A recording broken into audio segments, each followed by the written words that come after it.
Olá, muito bom dia. O nosso convidado de hoje do programa Em Alta é ludovicense, criado na Madre Deus, casado, pai de 2 filhos, ingressou na Polícia Militar do Maranhão em 1987. Coronel Pedro Ribeiro, comandante da Polícia Militar, é o nosso convidado de hoje. Seja bem-vindo, comandante. Olá, Cristiane. Para a gente é uma emoção muito grande participar do seu programa, tá? E encantar quem está nos assistindo, né? Com informações necessárias e vivências, né? Somente na área policial. Comandante, vamos começar lá pela sua infância, né? Lendo aí a sua biografia e descobri que o senhor nasceu lá na Madre Deus, coração do centro de São Luís, né? Lugar de muitos ícones aí do samba maranhense, né? De efervescência cultural. Fala um pouquinho, né? Que eu quero chegar até essa farda aí na corporação e o seu cargo como comandante da Polícia Militar. Mas o senhor teve uma infância vivida ali na Madre Deus. Como é que era, né, esse menino Pedro Ribeiro? Que coisa boa, Cristiane. Que, aliás, Pedro é em homenagem ao santo. É homenagem ao santo, a São Pedro, né? É emocionante, tá? Porque nascer na Madre Deus, ludovicense, né? Na beira daquele lago lá do Bacanga, Coara Itaquibacanga, Madre Deus, é um privilégio. E, na época, eu sou filho de Dona Albanísia, ela zeladora da escola Jocely Costa, na Madre Deus. Era mãe rígida, disciplinadora? E era ou não? Ela que tomava conta das chaves da escola, então eu tinha que chegar mais cedo na escola, porque ela tomava conta das chaves, né? E era realmente aquela mãe disciplinadora. Na época, você sabe, não se conversava, se meter na conversa das pessoas mais velhas, né? Na época você tinha que cumprir os deveres de casa, da escola. Então, com a disciplina familiar, meu pai é açougueiro do Mercado Central, um grande trabalhador, acordava às 3 horas para ir para o Mercado Central. Então, nós somos 6 irmãos, todos estão vivos, e ali na Madre Deus é o berço da cultura, né? Então, aquelas festividades, aquela alegria de viver na Madre Deus foi muito importante para a nossa infância e para o nosso engrandecimento de formação pessoal com a família, né? Então, eu me sinto um privilegiado. O senhor é devoto de São Pedro? Eu sou devoto de São Pedro, São José de Ribamar. Tá? São Pedro pelo carinho.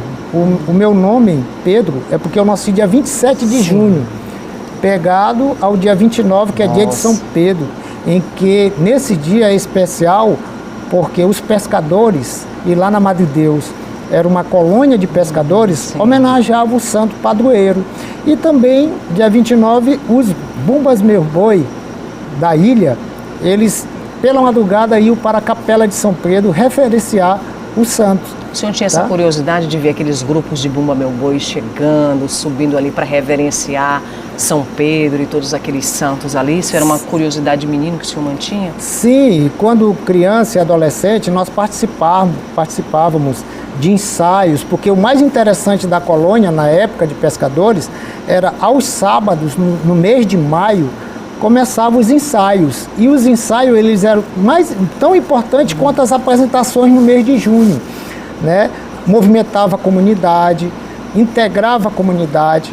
Era um dia especial, porque nessa comunidade de trabalhadores, pescadores, né, a maioria, trabalhava o ano todo.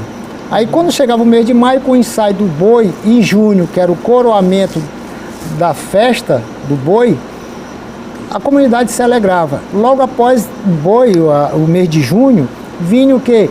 A morte do boi, que era outro rito. Outra festa. Outra motivo para fazer festa. No mês de julho, se escondia o boi na casa de qualquer uma pessoa, aí ia buscar o boi, depois ia ter aquela matança do boi. Ou seja, a comunidade realmente se alegrava e participava. Isso formava o quê? Uma cultura e uma referência ao santo padroeiro, tá? Santo Antônio, São João, São Pedro, tá? No mês de junho. Bom, coronel, a gente, ao longo desses anos, né, da sua infância para cá, né, da minha infância para cá também, as relações sociais elas mudaram. E aí a gente tem um impacto muito grande das mídias, né, sobretudo das mídias sociais, e de uma sociedade cada vez mais midiática, né, de uma sociedade que reflete aquilo que ela vê na sua comunicação e de uma comunicação que reflete aquilo que a sociedade é hoje, né? Então a gente se olha muito nessas redes sociais e muitas vezes as redes sociais não é o retrato da nossa realidade.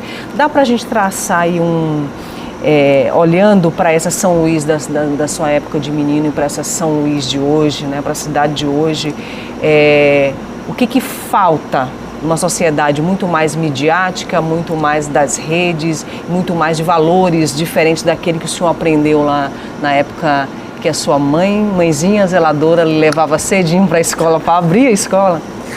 Veja bem, boa reflexão. E nós, com nossa maturidade hoje, nós, telespectadores que estão no nosso nível de experiência de vida, nós temos por obrigação hoje de condução dessa jovialidade. Porque o que nós recebemos como base, na época, era estudo através de livros e não através de rede social. Sim. Era algumas obrigações que se dava perante todo o envolvimento da sociedade, em que se determinava realmente uma responsabilidade. É diferente de hoje de estar tudo superficial. As pessoas estão se conhecendo hoje por rede social sem nunca ter se visto pessoalmente, de sentir a pessoa. E nós, nessa condução hoje, da nossa maturidade, nós temos essa responsabilidade. Agora, o que é que nós podemos afirmar? Que o mundo gira, que tudo muda, isso aí está dentro da filosofia, tá certo? E o que nós temos que fazer é procurar entender o momento de hoje, dessa juventude que está vivenciando isso, e para poder chegar a um ponto médio, ou seja, fazer uma mediação, porque a gente não pode condenar esse mundo de hoje.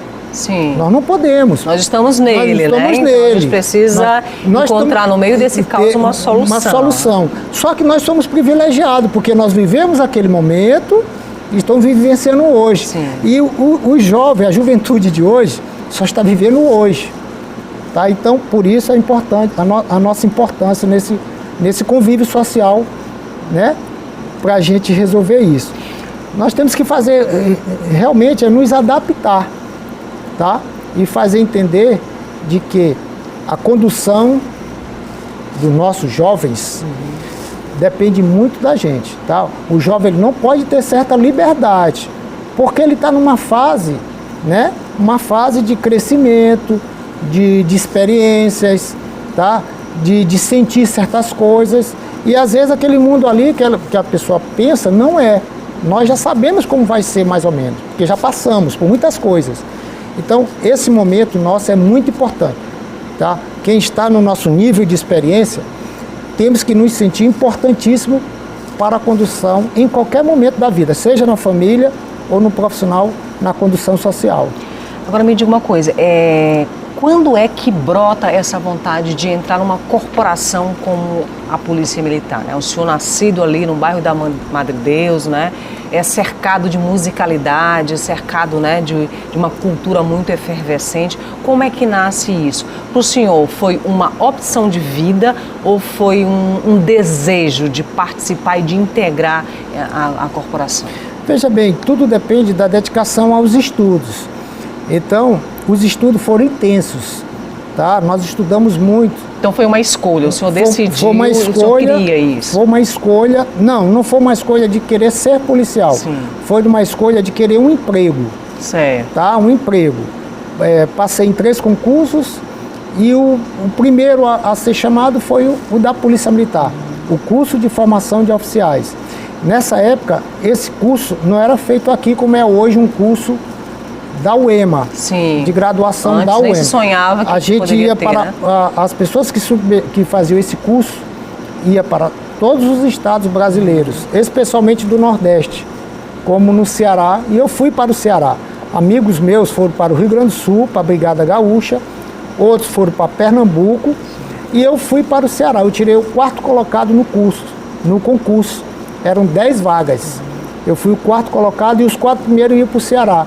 Que é o curso para formação de oficiais. De oficiais. E aí foi uma questão apenas de querer se empregar. E quando a gente entra na formação de policial, aí a gente descobre realmente o tanto que essa profissão ela é maravilhosa.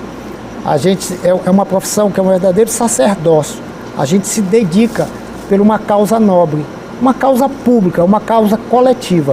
É salutar, a gente se renova quando nós estamos trabalhando para o público, fazendo segurança para que as pessoas tenham um pouco de paz. Isso nos dá um alento, porque nós estamos numa causa tão nobre que é dar segurança realmente a todos, indistintamente. Comandante, isso que eu ia lhe perguntar, porque a gente tem policiais e temos policiais, né, dentro da corporação.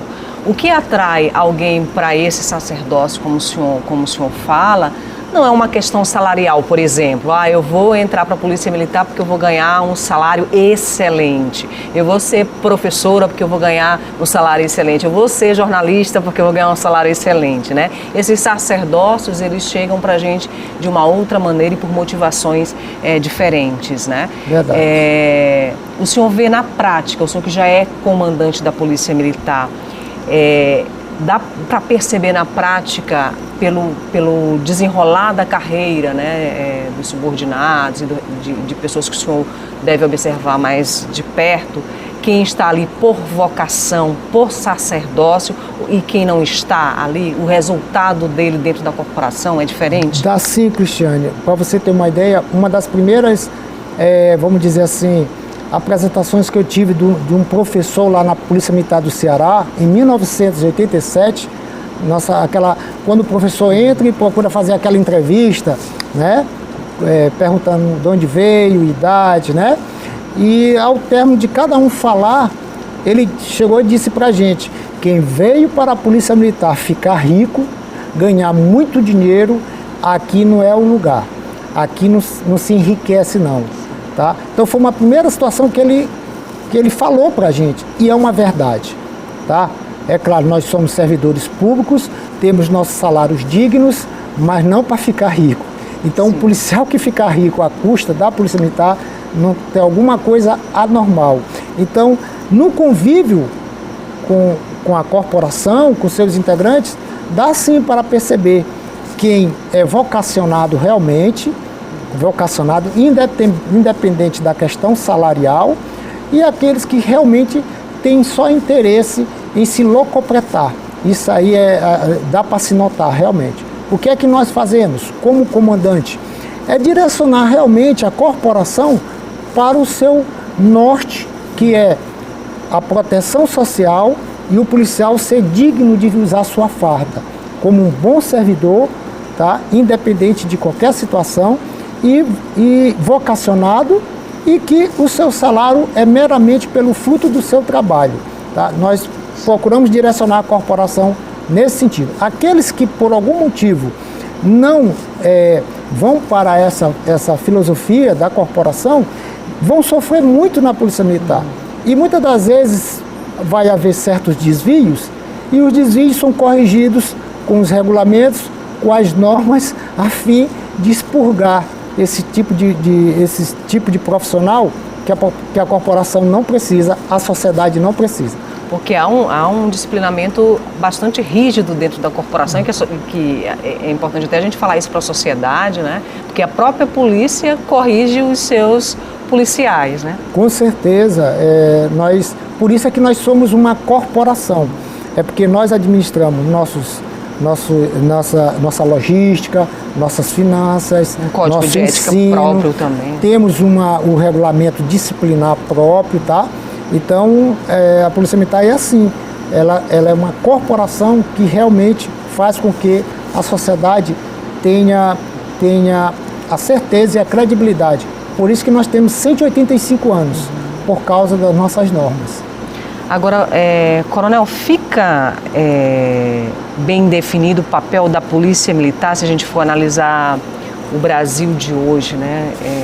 Polícia Militar como uma força, né?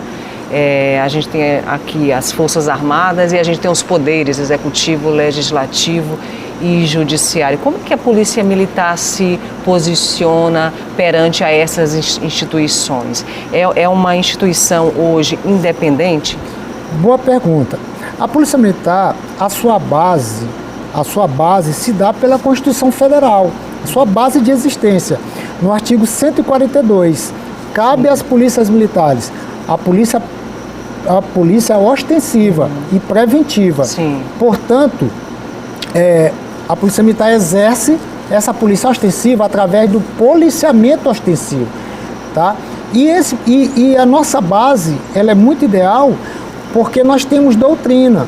Nós trabalhamos com princípios e características nesse policiamento ostensivo. Vou lhe dar um exemplo. Quando você olha uma viatura da Polícia Militar postada com giroflex ligado, policiais nela, ou então um conjunto de cavalaria, ou então em motos, tá? Você está observando uma característica da corporação. Uma característica da identificação. Sim. Você identificou a Polícia Militar. Outra característica, quando você vê policiais distribuídos, uma quantidade suficiente, você pergunta até o que está acontecendo. Então, é ação de presença, tá?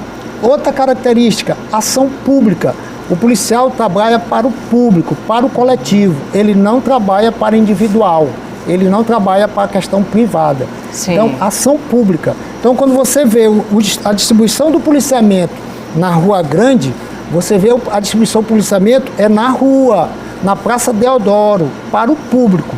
Tá? Então, são características. Não para os estabelecimentos. Isso, porque aí se daria totalmente ao contrário da característica de ação pública. Temos os princípios. Enquanto a característica, as pessoas observam a Polícia Militar, os princípios é interno do policial militar. Por exemplo, só nós é que temos que ter essa consciência.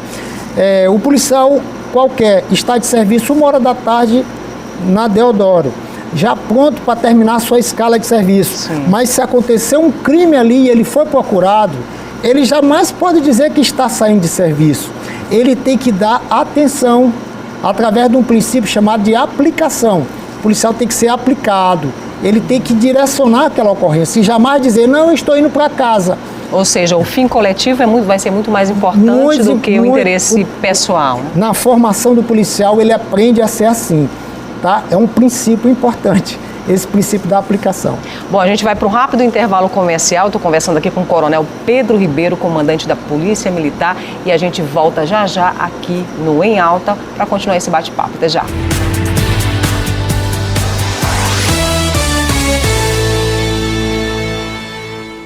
Voltamos com o programa Em Alta neste sábado e a gente entrevista aqui o Coronel Pedro Ribeiro, comandante da Polícia Militar, nosso convidado de hoje do Em Alta. Comandante, vamos falar aqui sobre algo que virou tabu e está muito construído na mente, né, das pessoas, né, de que a Polícia Militar ela é uma força coercitiva. Até mas não é só isso, né? Não é esse o papel. Esse seria o fim da Polícia Militar. Ela teria mais um caráter de prevenção? Cristiane, para ficar mais explicativo para os nossos telespectadores, vamos substituir coercitivo por repreensão. Certo. Tá? Então, como eu falara, pela Constituição, nós somos polícia ostensiva preventiva, mas tem certos momentos que nós podemos ser repressivos. Tá? Por exemplo, quando a ordem é quebrada, você está no policiamento ostensivo, normal. Num evento como carnaval, mas há um cometimento de um crime. Aí sim vem a participação da Polícia Militar na parte repressiva, tá?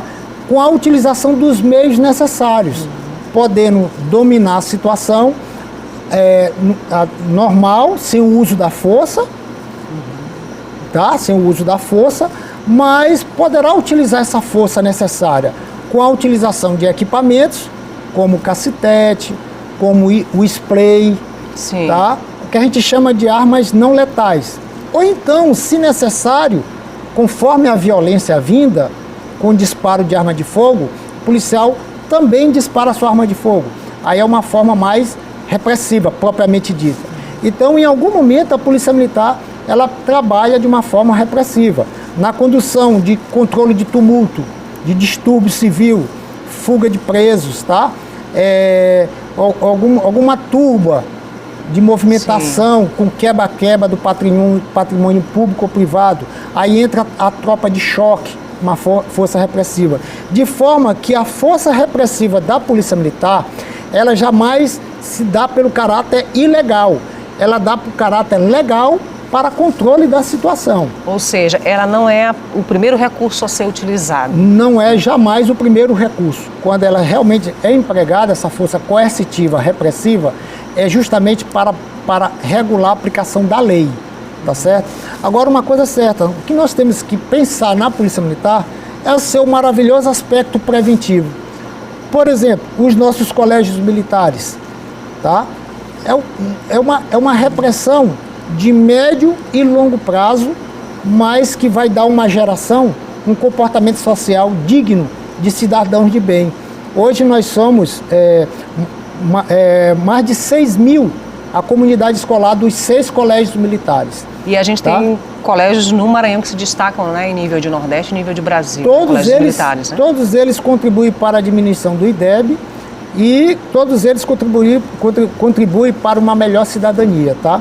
Outra, a questão do PROERD, o Programa de Resistência às Drogas e à Violência, em que pega uma faixa etária de adolescência, tá? Para dizer não às drogas. Sim. Isso é muito importante. Depois eu queria até falar um pouquinho mais sobre esse projeto, a gente falar um pouco do caráter educativo, né, e dessa ação policial, sobretudo nas escolas, né?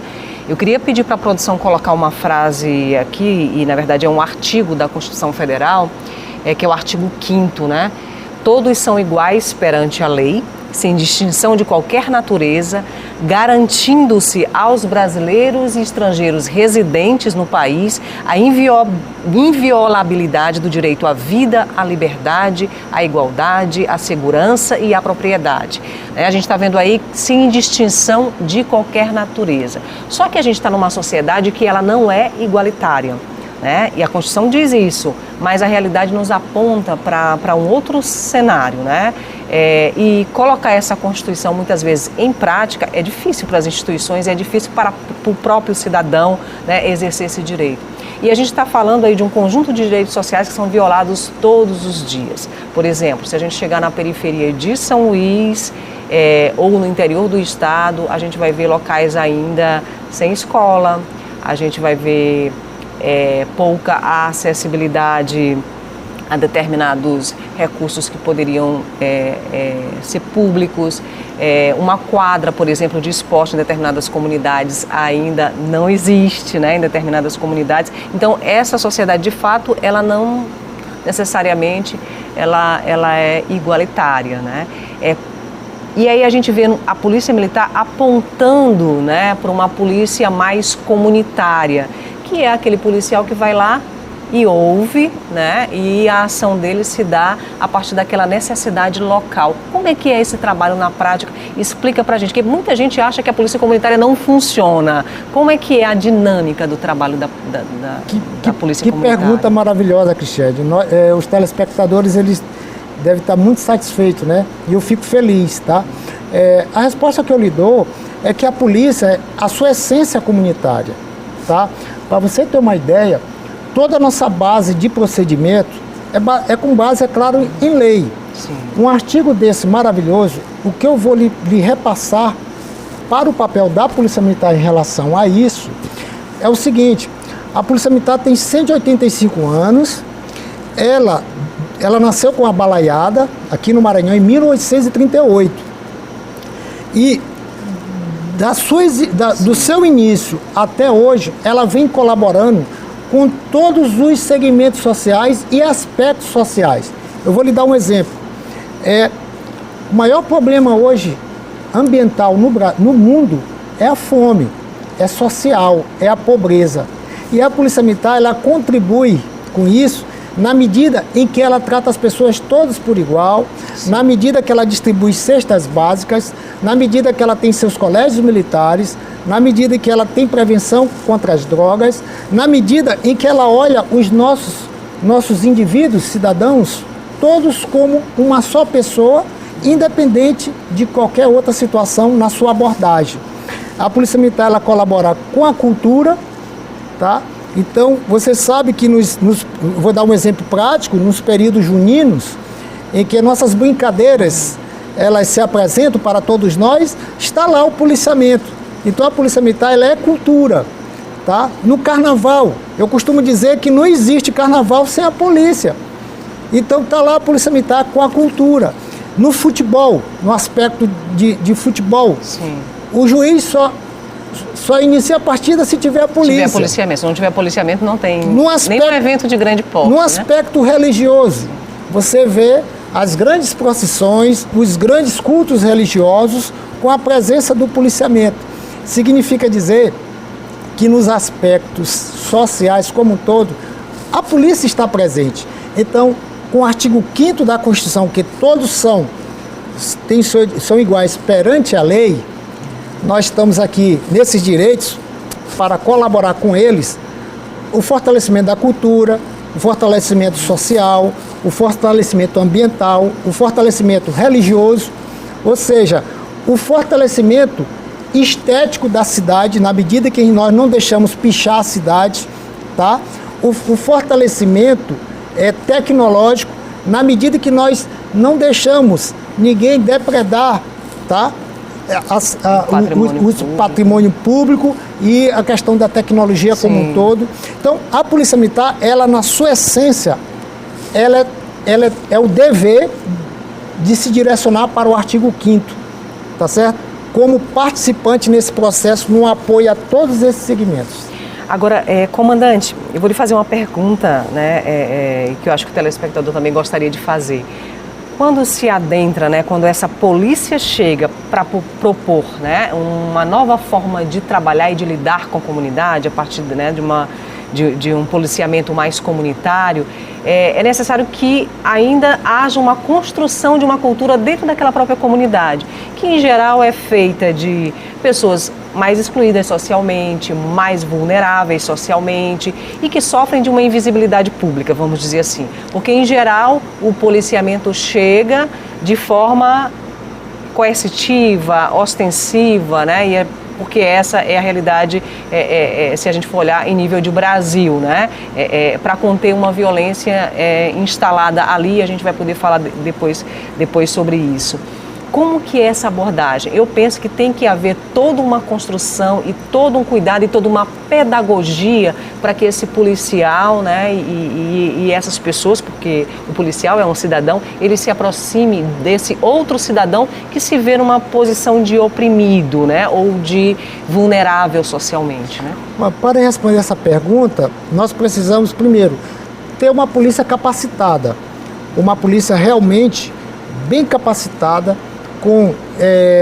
com conhecimentos na área de psicologia, sociologia, tá?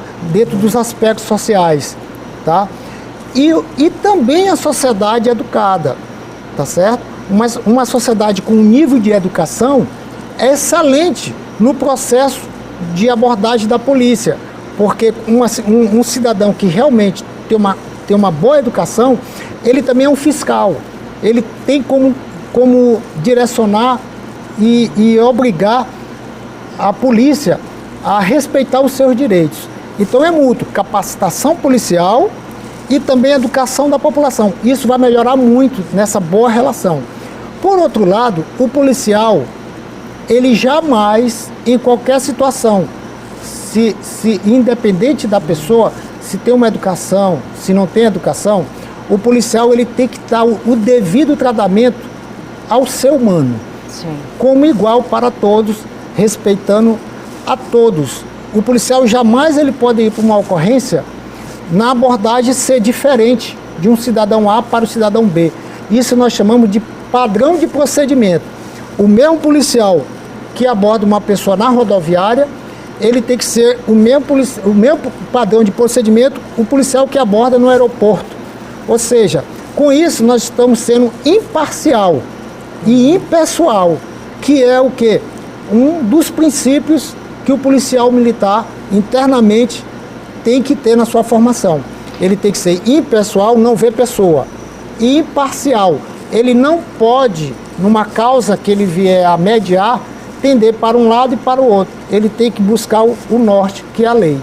Comandante, para se chegar numa comunidade como essa, por exemplo, vamos ver esse cenário aqui de São Luís, né? Para você chegar numa Vila Funil, numa Vila Conceição e outros tantos bairros que se tem, né, determinados índices, né, de violência e que são registrados aí, né, e a gente pode falar aí da existência, né, de forças ali e que estão ali disputando espaço, né, que a polícia precisa agir de uma maneira mais coercitiva. É preciso conhecer muito bem essa comunidade, é preciso um trabalho de inteligência para chegar, é preciso gerar uma certa relação, né, com as lideranças locais e buscar também o apoio de outras entidades que já trabalham ali dentro daquela comunidade.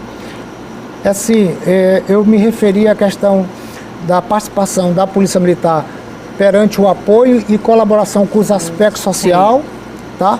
O policial ele tem que ter essa preparação. Quando ele vai agir dentro de uma comunidade, primeiro, e inclusive comunidades que como mesmo você se referia, tem conflitos, tá? O policial ele tem que ter muita inteligência, muita capacidade em saber que ali existe um cidadão trabalhador, que ali existe uma cultura qualquer nessa comunidade, ou então alguns costumes, sim, e procurar respeitar essa condição. Aí sim, posso dizer que o policial está perfeitamente preparado, tá? Na hora de agir numa situação dessa em que uma comunidade está em conflito. Ele tem essencialmente que conhecer essa comunidade, respeitar o cidadão para poder agir. Para você ter uma ideia, o Maranhão, ele tem 5 regiões fitogeográficas. O Maranhão tem Cerrado, ele tem a Pré-Amazônia, ele tem um litoral, ele tem um Planalto, tá certo? Então, cada região dessa, cada região tem dimensões culturais, de costumes, que o policial está preparado para isso. Para você ter uma ideia, nessa região aqui da Baixada, tem uma forma de trabalhar. São pessoas que praticamente, as famílias, elas ficam realmente, formam verdadeiros povoados. Sim. Tá? Então ali tem costumes, tem cultura, tem tradição. O policial ele tem que agir de acordo com esses aspectos. Você já vai na região tocantina, em que a forma como foi criada através de ciclos, ciclo do garimpo, tá? No caso Imperatriz, hoje está o ciclo da prestação de serviço, ciclo do comércio, hoje está da prestação de serviço. O policial ele tem que estar preparado para agir naquela forma onde passa BRs. Por exemplo, cidades que as BR passam, ou tem BRs, a forma de agir da polícia... Há uma relação intercultural muito maior, muito, né? muito maior, tá certo? A cultura local uma dinâmica, há uma dinâmica. Né? Se relacionando com outras culturas. Se você vê aqui na Baixada, à noite, por exemplo, olha o comportamento da região da Baixada à noite e olha o comportamento da região tocantina. Sim. Então, nós policiais militares temos que estar preparados, no caso, como você falou, em determinada comunidade, para agir respeitando aquela comunidade e, acima de tudo, respeitando o indivíduo, o cidadão. Para você ver como é muito complexo a ação policial. Agora é um desafio, né? A gente está falando de 217 municípios e de uma região, e além dos 217 municípios, a gente está falando também de uma região metropolitana imensa, cheia de ocupações, né? É um trabalho árduo, né, comandante? Houve uma ocupação irregular ao longo da história aqui na região metropolitana que não está prejudicando todos nós. E, o aparelho estatal, ele também tem dificuldade para chegar a essas políticas públicas, porque o ordenamento urbano, há várias décadas, foi o quê? Mal feito, mal construído, irregular. E para chegar a essas políticas públicas, fica mais complicado. Então, é um exemplo aqui da região de São Luís, onde você vê, tem invasões aí, que infelizmente são vielas. Não entra carro de polícia, não entra outra fiscalização. E a ausência dessas políticas públicas, elas refletem diretamente nos dados aí da violência. Por exemplo, áreas muito escuras, você vai ter mais assaltos, você vai ter mais estupro, né? Você vai ter uma série, né, de questões que vocês no dia a dia têm que lidar e administrar. Aí nós já estamos falando nesse sentido em segurança pública. Sim. Tá? Deixa de existir de ser só o policiamento, afeta a polícia militar, e passa nós trabalharmos a questão da segurança pública, a questão da infraestrutura, a questão da iluminação. A ausência da infraestrutura vai culminar numa violência lá na ponta, né? Um poste que não tem uma iluminação, né? Tá? Matagal, né? Você vê tem um grande crescimento do mato. Ou seja, isso nós vamos trabalhar em questão de segurança pública que vai incidir em violência, tá certo? Mas para que você ter uma ideia, o tanto que é interessante essa atividade policial, né? Mexe com a gente, mexe muito, porque essa farda, ela não está isolada no policial. Essa farda, para ela valer, ela tem que respeitar todas as pessoas como um todo e seus comportamentos, né? Todas as pessoas como um todo e os seus comportamentos, quer isolado ou quer em grupo, tá? Coletivamente, que trata dos costumes, das tradições, dos costumes, os seus ritos. Isso é que é maravilhoso. Então, quando o policial está numa brincadeira de bumba-boi, tá?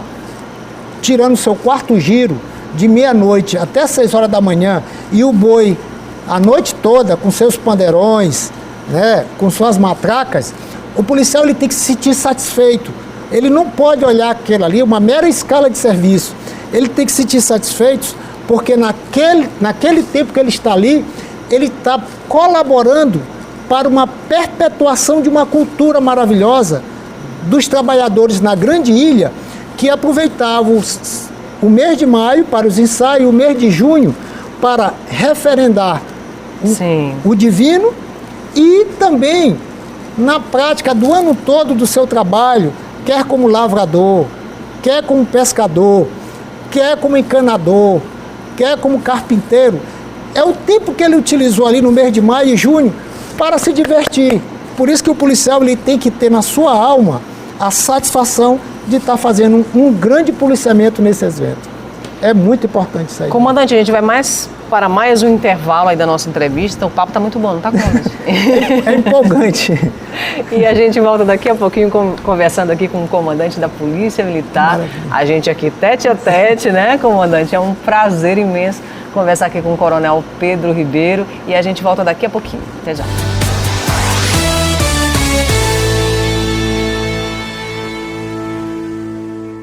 Voltamos com o programa Em Alta, conversando com o Coronel Pedro Ribeiro, comandante da Polícia Militar, nosso convidado de hoje. Comandante, o senhor falava aqui de 33 anos aí de carreira na corporação, na corporação da Polícia Militar. Para mim, essa atividade é uma atividade assim, que a gente olha com bons olhos, né? E a gente acha ela bastante exótica, instigante, né? E quando a gente assiste, né? Eu sou fã das séries lá policiais, né? E das investigações e do trabalho, né, do policial. Mas esse mundo é um mundo de linhas muito tênues, né? Então a gente está aqui, o policial aqui no meio e de um lado o bem e de outro lado o mal, né? Então o policial convive todos os dias, o policial convive com a paz, né? E ao mesmo tempo com a violência. Mas ele é cidadão, né? Ele é uma pessoa como nós, né? Ele pensa, sofre, chora. Hoje a Polícia Militar tem condições e tem aparato para assistir esse policial que vive todos os dias essa linha tênue. Eu lhe digo porque nós jornalistas também estamos nessa mesma linha, né? A gente está cobrindo o fato e a gente está aqui, né? Numa dualidade, né? Entre realidade e o que é fato, né? Contar essa realidade muitas vezes para as pessoas se torna muito difícil, né? Existe, né, esse aparato hoje dentro da Polícia Militar para assistir esse policial? Cristiane, de tudo que nós conversamos, né? Nós policiais militares mudamos muito a nossa relação interpessoal. Hoje a relação interna nossa é excelente. Hoje eu tenho contato como comandante-geral com qualquer policial militar, não poderia ser diferente, porque somos amigos e somos companheiros. A nossa causa é na defesa social. Então, muitas das vezes, um bom bate-papo com um policial militar subordinado do comandante-geral, eu estou citando um exemplo. Sim. Então, partindo dessa nossa boa relação, a Polícia Militar, ela tem trabalhado sim a valorização profissional, tá? Essa valorização profissional, ela se dá na ascensão profissional através das promoções. Só no governo do Dr. Flávio Dino, nós já tivemos mais de 10 mil promoções na Polícia Militar. Isso é significante. Para você ter uma ideia, outrora, policial militar, ele com 25 anos ainda era soldado da Polícia Militar. Ou então ele aposentava como soldado. Sim. Hoje, com 5 anos, o soldado entra na Polícia Militar, ele está sendo cabos, são mais de 800 nessa condição. Então, a valorização profissional se dá na ascensão à carreira, na questão da saúde como um todo. Né? Eu falo dessa saúde mental, né? saúde... Porque alguém que está sofrendo pressão o tempo todo no exercício da profissão. Eu falo na saúde como um todo. Hoje nós temos os melhores profissionais de odontologia do Maranhão, estão na Polícia Militar fazendo tratamento do nosso pessoal. E a saúde, ela começa pela boca. Tá? Nós temos assistentes sociais, nós temos os médicos na Polícia Militar, nós temos veterinários, tá? Nós temos psicólogos, tá? Então, em termos de saúde na Polícia Militar e assistência social, nós estamos muito bem, tá certo? Agora, claro, isso se completa com a assistência do policial militar quanto a ter seu plano de saúde, e hoje o Hospital do Servidor do Estado está na forma de excelência. Inaugurou um novo hospital. Então, para você ter uma ideia, está acessível a todos os policiais militares com todos os procedimentos. Isso se dá, no geral, a boa situação, extrapatrulhamento interna. Sim. O respeito à saúde mental do policial e a saúde de uma forma geral né, dele. Então, isso está sendo... Porque essa nossa relação é uma relação de alto estresse, tá? E o policial, quanto mais capacitado, melhor o seu desenvolvimento emocional numa ocorrência, tá? E para você ter uma ideia, nas grandes ocorrências de tiroteio com bandidos, assaltantes de banco, talvez seja melhor, porque o policial se abriga. Talvez seja melhor ele se deparar do que naquela em que, no centro da cidade, naquela simples abordagem a uma pessoa que está ali doente por drogas, ali, se o policial não tiver cuidado, ele pode ser surpreendido com uma faquinha de pão para lhe investir. Então, só para você ter uma ideia do que é uma dimensão numa abordagem policial e o psicológico dele em qualquer situação. O que dá mais trabalho hoje para o policial de rua, na sua visão? Que tipo de crime, que tipo de ação, que tipo de situação que dá mais trabalho? Que é mais recorrente? Não, eu não posso te afirmar assim o que dá mais trabalho. O que eu posso te garantir é que qualquer outra ocorrência policial é uma ocorrência de risco. Qualquer ocorrência policial é uma ocorrência de risco. Por isso que nós, policiais militares, na nossa preparação, nós não podemos menosprezar nenhuma ocorrência. Aquela mais simples, ela pode se tornar mais complexa. Às vezes, pode ser até um cidadão que se intrigou com o outro. Aí chega o policial para mediar. Aí vem um parente que soube através de outra pessoa que a polícia às vezes está até agredindo e não está. Aí já chega de uma forma desrespeitosa e agressiva. E ali causa um volume na ocorrência. Só para você ter uma ideia que qualquer tipo de abordagem policial nós podemos considerar, nós não podemos desconsiderar. Temos que considerar que é de alta relevância na proteção dele, pessoal, como profissional, como qualquer outro profissional tem sua proteção, tá? E também na proteção de quem está envolvido. Então, estar no patrulhamento externo, fora os quartéis, você pode ter certeza, o policial ele tem que ter muita fé, muita preparação, porque ele não sabe o que pode acontecer na frente dele. Comandante, a gente falar que o mal policial hoje, ele também está presente na corporação, né? Porque, enfim, o mal profissional ele está com certeza. Em todo lugar. Nós vemos os exemplos aí, né? A gente pode falar que isso hoje é uma exceção na Polícia Militar. A gente, como mídia, de vez em quando a gente cobre, né, casos de policiais envolvidos, né, em situações que ele não deveria estar. Isso é hoje uma exceção. Como é que isso é tratado dentro da corporação? Nós podemos tratar, o comandante-geral, ele representa a sociedade. Ele é o comandante da sociedade. Ou seja, ele é a sociedade. Ele é a sociedade. E muitas pessoas podem dizer assim, o comandante é da corporação. Não, ele é da sociedade.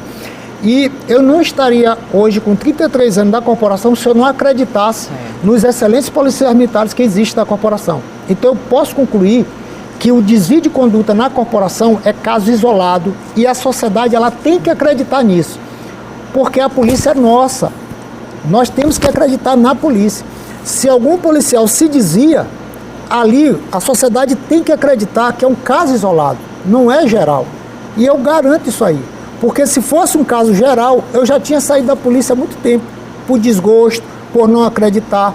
Mas eu acredito nessa força policial dos excelentes profissionais que existem na Polícia Militar e que mantém ela viva até hoje. Portanto, nós temos que esclarecer, e todos nós, telespectadores, temos que acreditar na nossa polícia. É um órgão permanente do Estado. A Polícia Militar, por exemplo, tem 185 anos. Então, ela vivenciou esse período todo com muita honestidade, honradez. Nós temos que falar aqui nos profissionais realmente que são policiais. Agora, aqueles desvios que nós conhecemos, ali é desvio, casos isolados, que nós temos expurgado da corporação. Para você ter uma ideia, só em 2020, que foi a pandemia, e 2021, no comando do Coronel Pedro Ribeiro, nós expulsamos da corporação 22 policiais militares. Policiais que se desviaram das suas condutas.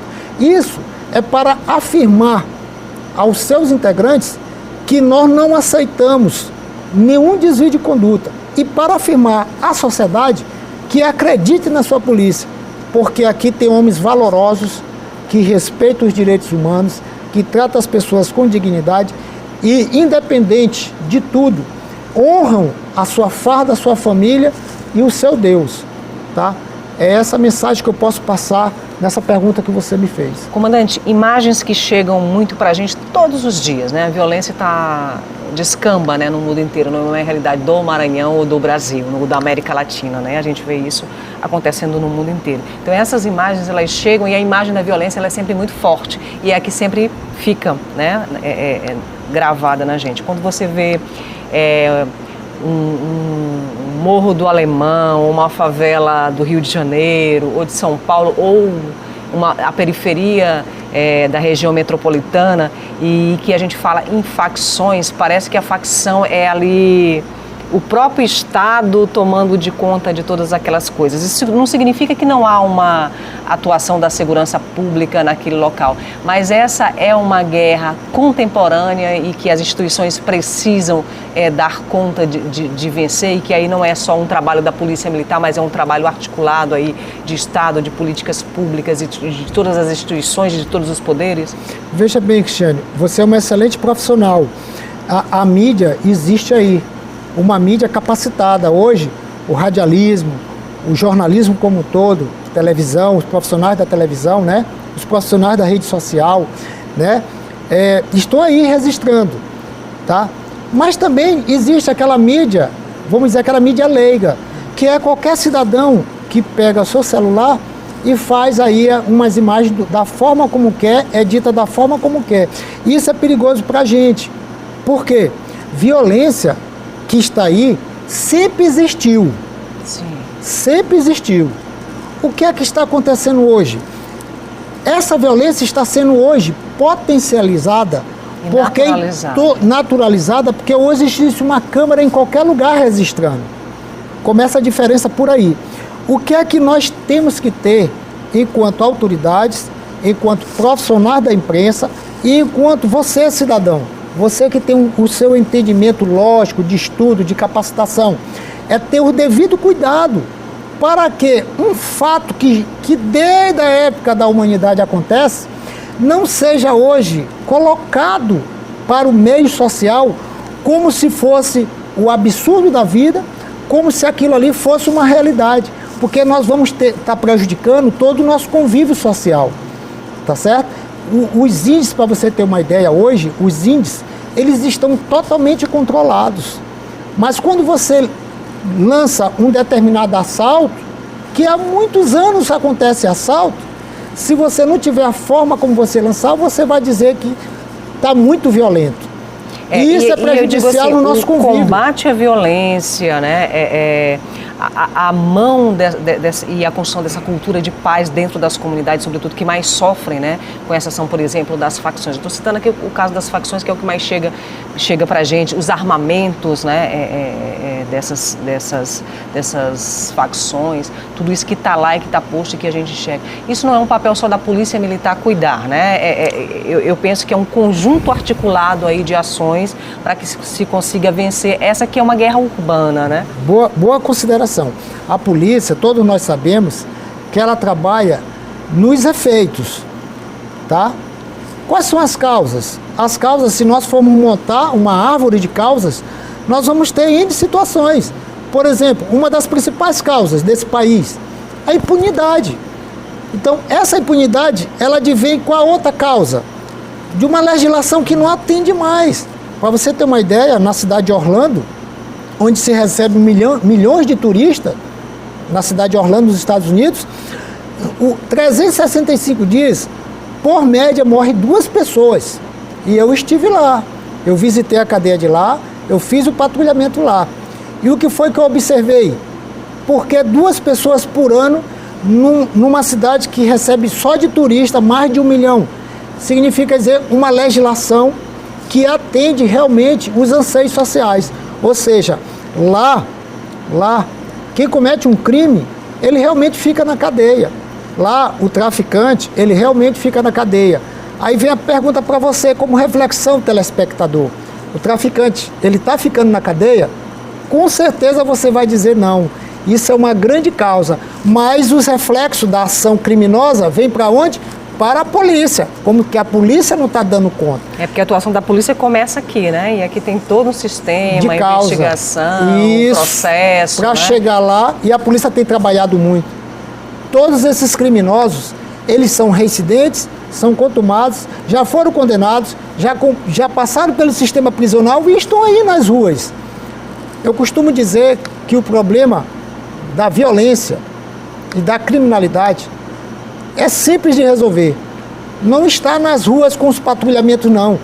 O patrulhamento afeta as polícias, ele está para trabalhar o que eu acabara de falar, apoio, colaboração para os aspectos sociais, para perpetuar a cultura, a religião, o futebol, o carnaval, o Bumba Meu Boi. Essa criminalidade e a violência tem que ser resolvida em gabinete, através dos nossos legisladores, especialmente os federais lá de Brasília, para, como se diz no vulgar, apertar as leis. Resultado, nós cidadãos teríamos um pouco de paz com um traficante, por exemplo, ele é reincidente, já que não quer punir ele a primeira vez, com aquela história de primário, dá uma liberdade para ele.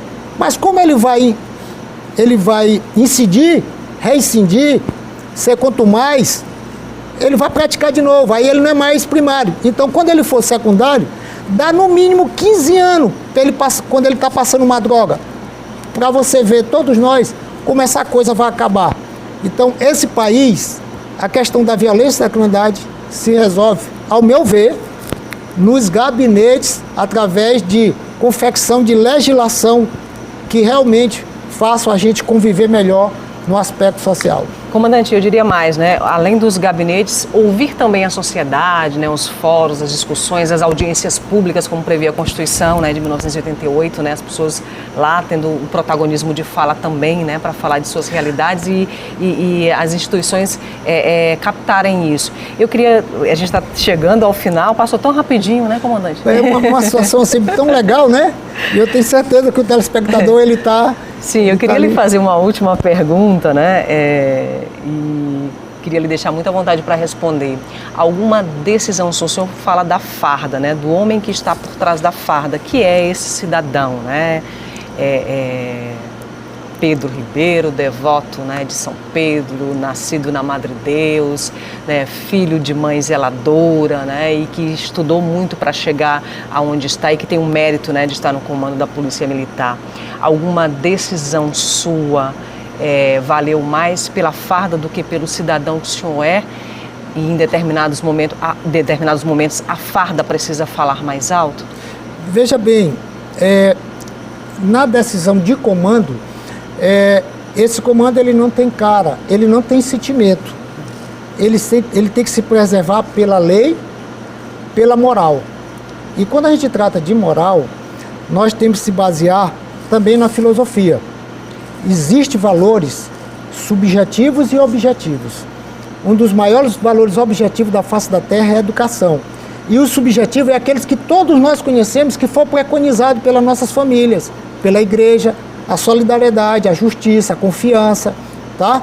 Então, quando nós procuramos tomar uma decisão, essa decisão, ela tem que estar o norte, a lei e os valores. Porque muitas das vezes a lei não reflete valores, tá certo?